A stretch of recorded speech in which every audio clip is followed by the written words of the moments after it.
Bom dia, boa tarde, boa noite. Não sei que hora você está vendo esse vídeo. Gente, hoje é terça-feira, ainda é terça, né? À noite já.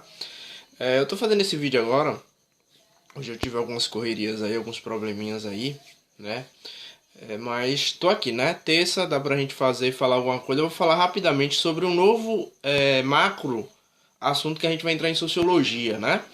A gente já falou aí sobre os principais pensadores, né? Os principais teóricos da sociologia, pelo menos aqueles teóricos que foram a base da sociologia, né? Augusto Comte,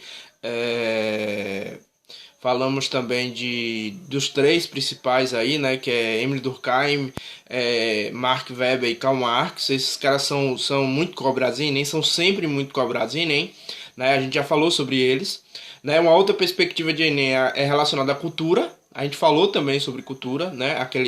É um macro assunto com vários assuntos dentro dele, né? Que foi a questão das relações culturais. Aí você teve lá etnocentrismo, você teve também a questão da cultura de massa, cultura popular, cultura erudita. Trabalhamos também indústria cultural. Tudo isso está englobado dentro do macro assunto chamado cultura, né? Que é muito cobrado no Enem. Hoje a gente inicia um macro assunto aí relacionado à socialização. Eu já citei alguma coisa sobre socialização, porque socialização a gente trabalhou muito ela relacionada àqueles pensadores, né? A Mark Weber, a Emile Durkheim, principalmente fazendo esse comparativo com Karl Marx aí também, que vai mais para a questão econômica. Então a gente falou um pouquinho sobre socialização dentro daqueles pensadores. Hoje eu vou fazer uma introdução sobre socialização, só para a gente adentrar aí depois em alguns assuntos relacionados à socialização, que é muito cobrado também no Enem. Então hoje a gente inicia esse macro assunto chamado socialização, né? E depois a gente vai ver questões de poder, relações de poder, né? Tudo isso relacionado à socialização. Mas hoje a gente vai entender um pouquinho o que é esse processo de socialização. Esse processo de socialização nada mais é do que o processo de viver em sociedade, né? Ninguém nasce sabendo viver em sociedade. Isso não é inato, ou seja, não é nosso, não vem com a gente, como alguns pensadores já pensavam que nós tínhamos questões inatas que já vinham com a gente, outros discordam, né, como a teoria da tábula rasa. A gente vai falar em filosofia isso, né? Mas quando a gente fala lá de processo de socialização, é o processo de aprender a viver em sociedade, né? E esse processo de aprender a viver em sociedade, ele realmente é muito importante. As nossas atitudes e relações estão relacionadas com o processo de socialização. Até mesmo andar como andamos eretos é um processo de socialização. Basta a gente citar aqui alguns exemplos. Eu vou citar dois aqui que foram muito famosos, né? De as meninas lobo lá na Índia. Depois vocês pesquisam aí na internet, vocês vão ver. Tem até um filme sobre as meninas lobo, se eu não me engano tem. Mas tem um filme também sobre Kaspar Hauser, né? Kaspar Hauser, Hauser tem a ver com casa em alemão, né? Kaspar Hauser foi um menino que foi criado dentro de um porão. Não se sabe muito bem o motivo do porquê disso. Se sabe que ele ficou sendo criado dentro desse porão até os 18 anos, pelo menos é a teoria que existe aí. Existe uma teoria de que ele foi criado lá até os 18.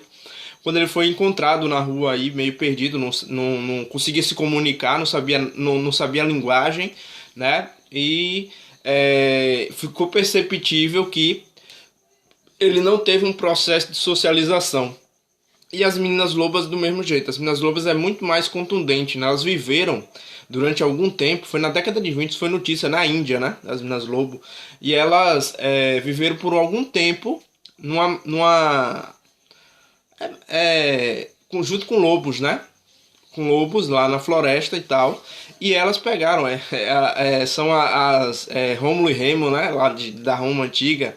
Né? Mas esse é um caso verídico, esse é um caso que realmente aconteceu. Elas foram encontradas em meio a esses lobos, né? Elas não andavam de forma ereta, andavam com as mãos apoiando no chão, como se fosse quatro patas, assim como os lobos, rosnavam comiam carne crua, assim como os lobos, então tinha toda a percepção e todo o comportamento de um lobo, né? Eram duas crianças quando foram encontradas, e ocorreu um processo muito dificultoso de socialização, ou seja, esse processo de socialização dessas meninas foi bastante demorado, né? Foram mais de 5, 6 anos para aprender a falar algumas palavras, mais de 50 palavras, coisas desse tipo. Eu sei que é algo muito interessante que mostra que as nossas atitudes e os nossos comportamentos e atitudes são feitos através da socialização, né? Que era o que realmente Emile Durkheim ele falava, né?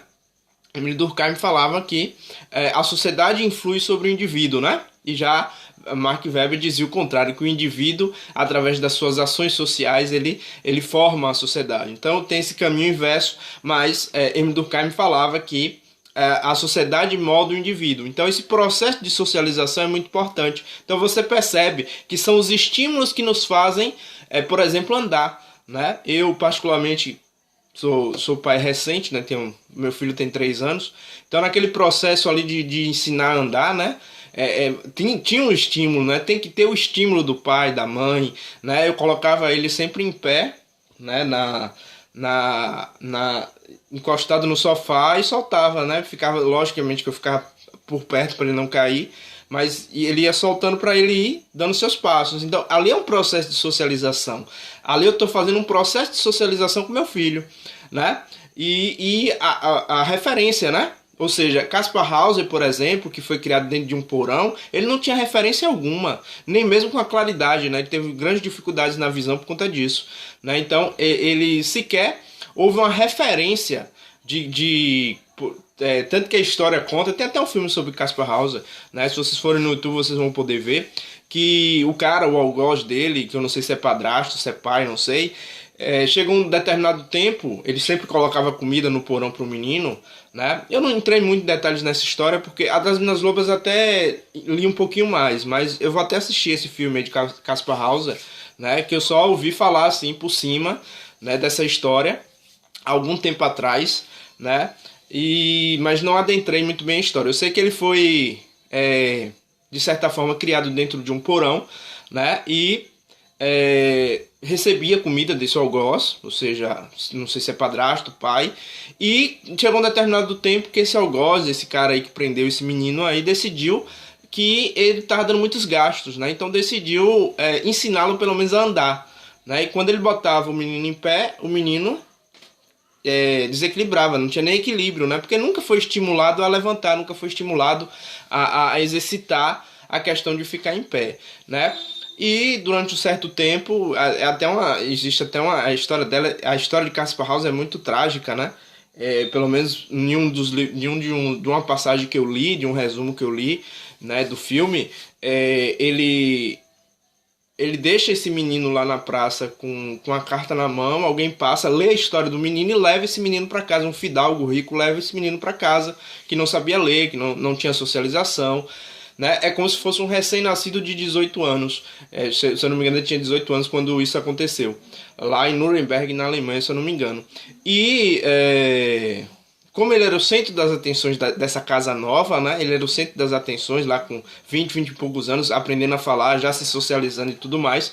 O ciúme de alguém da família fez com que esse cara, que eu não lembro se era o filho do homem lá que o pegou para criar, deu uma pancada na cabeça dele e ele acabou morrendo, né? Então é uma história bastante trágica, eu não sei se é verídica, até esse ponto eu não sei se é verídica, mas tem um filme que fala sobre Kaspar Hauser e fala que é baseado em fatos reais, né? As Meninas Lobas, Amala e Kamala, também é fato verídico. Na época eu não sei, porque eu não era nascido, né, em 1920, mas diz que foi um grande acontecimento no mundo, as meninas da Índia.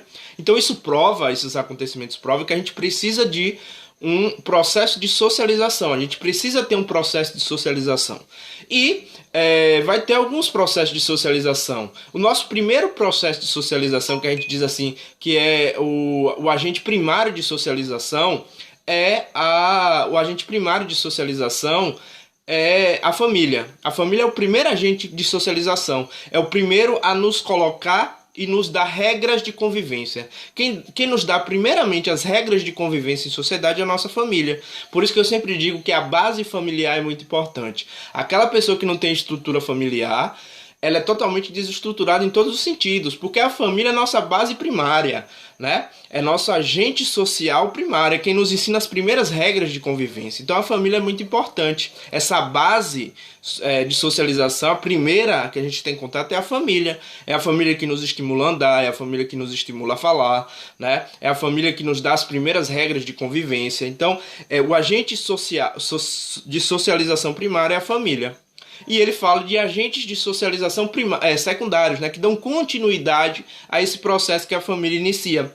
E ele vai colocar, os sociólogos colocam como agente de socialização secundário, um dos principais é a escola, né? Porque a escola nos ensina a ter regra, nos ensina a vestir farda, nos ensina a ter horário, nos ensina a ter um comportamento ético. Então a escola, ele continua aquele processo da família. Por isso que ele é um dos agentes de socialização secundário mais importante. Professor, existem outros processos de socialização?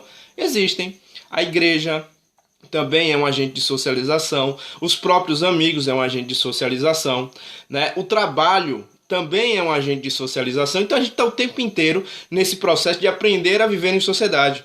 Por exemplo, eu estar aqui agora falando com vocês através da internet, eu tive que aprender a fazer isso. Eu não sou muito tido à internet, eu não sou muito tido a tecnologias, eu tenho até que mudar isso, porque o mundo requer isso. Todos nós temos que nos adaptar às tecnologias para nos ajudar no processo educacional, mas eu tive que aprender a usar a ferramenta. Isso é um processo de socialização. Então a gente está sempre em processo de socialização, mas o nosso principal processo primário do indivíduo é a família. Depois vem a escola, que é muito importante, a igreja, os amigos, o trabalho, mas a gente está sempre em processo de socialização. Beleza? Isso aqui é uma introdução, gente, para os nossos outros assuntos que a gente vai trazer. A gente vai ter esse é um macro assunto, né, o guarda-chuva, e vão vir outros assuntos relacionados à socialização. Beleza? Tranquilo? Valeu!